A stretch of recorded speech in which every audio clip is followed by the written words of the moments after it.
Bienvenue à toutes et à tous dans Rendez-vous chez vous. Aujourd'hui, je vous emmène en Saône-et-Loire, au cœur de la vallée de l'Aroux. Nous sommes à Rigny-sur-Aroux, une commune de 615 habitants à mi-chemin entre Gueugnon et Digoin. Et pour découvrir le village, j'ai rendez-vous avec Michel. Bonjour Michel.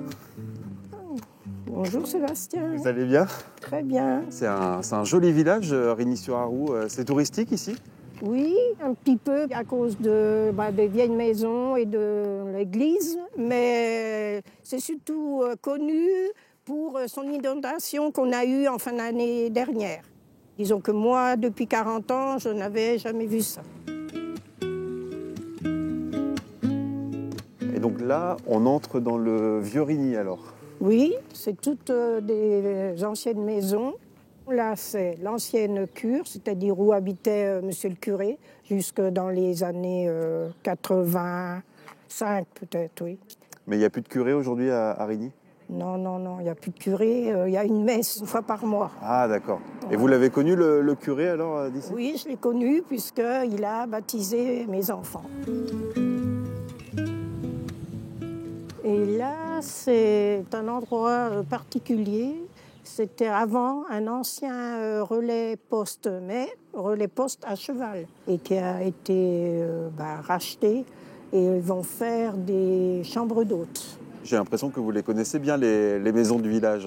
Ah ben oui, et puis en plus, depuis que mon mari est en retraite, il en construit une par an. Ah bon? Une maison par an? Oui, mais des miniatures.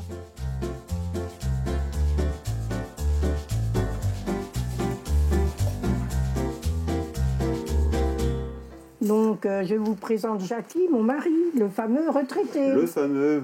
Bonjour Jackie. Enchanté. Vous allez bien? Ça va, merci. C'est vous qui avez fait toute cette maison là? Oui, alors ça fait, j'en ai fait 10. Alors, je suis en retraite, ça fait 10 ans, donc j'ai fait une maison par an. Et vous les faites à base de quoi alors, toutes ces maisons? À base de carton. Je fais la préparation, dessin, et après je découpe toutes les parties ouverture, portes, fenêtres. Pour faire les chéneaux, je prends les petites pailles en plastique, des fils électriques qui me permet de faire les lampes. Pour les tuiles, c'est simple, je prends du carton comme ceci. Et ça, c'est des touillettes pour le café, ça? Et ça, c'est des touillettes pour le café, oui. Enfin, vous voyez, quoi, tout ce qu'on peut récupérer, on récupère. Et comment ça vous est venu, cette idée, alors? Oh, ma foi, étant jeune, je m'amusais à faire des maisons en Lego. Et puis, au fil du temps, moi, je les ai construites en carton. Comment vous la trouvez, cette passion de votre mari? Oh, c'est très bien, ça m'occupe. Ouais. Il aime mieux faire ça que le jardin. Je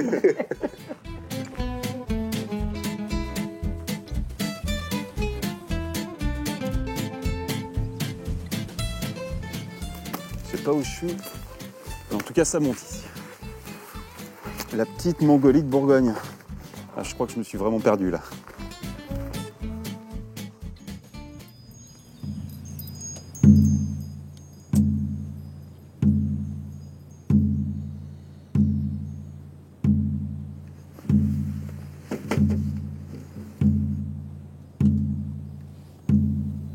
Bonjour.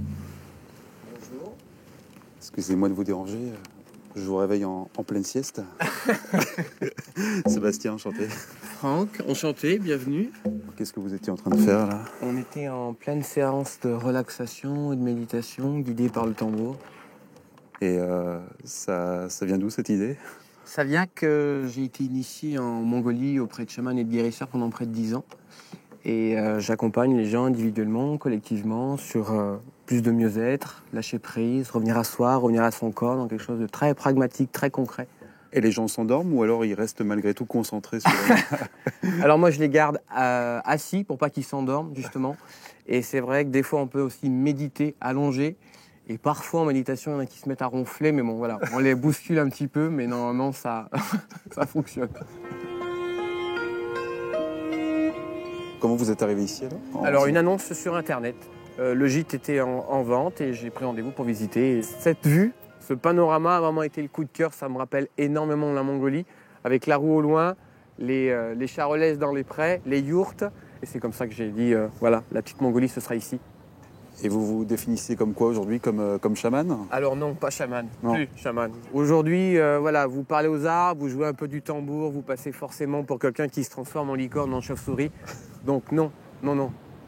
Aujourd'hui, c'est de l'accompagnement individuel, collectif, de par mon parcours, mais aussi du séjour insolite et surtout une immersion dans la culture mongole, ce lien avec la nature et dans une démarche aussi de tourisme responsable. C'est ça qu'on vient chercher, de la reconnexion, du ressourcement, de la détente et de la découverte. Bon, finalement, on se sent comment dans cette petite Mongolie de Bourgogne? Parfaitement bien. Et je pensais que c'était beaucoup plus loin, mais une fois qu'on a trouvé le chemin, on y revient. Eh bien, en tout cas, il est déjà l'heure pour nous de quitter Rigny-sur-Arroux. On se dit à très bientôt pour un nouveau rendez-vous chez vous.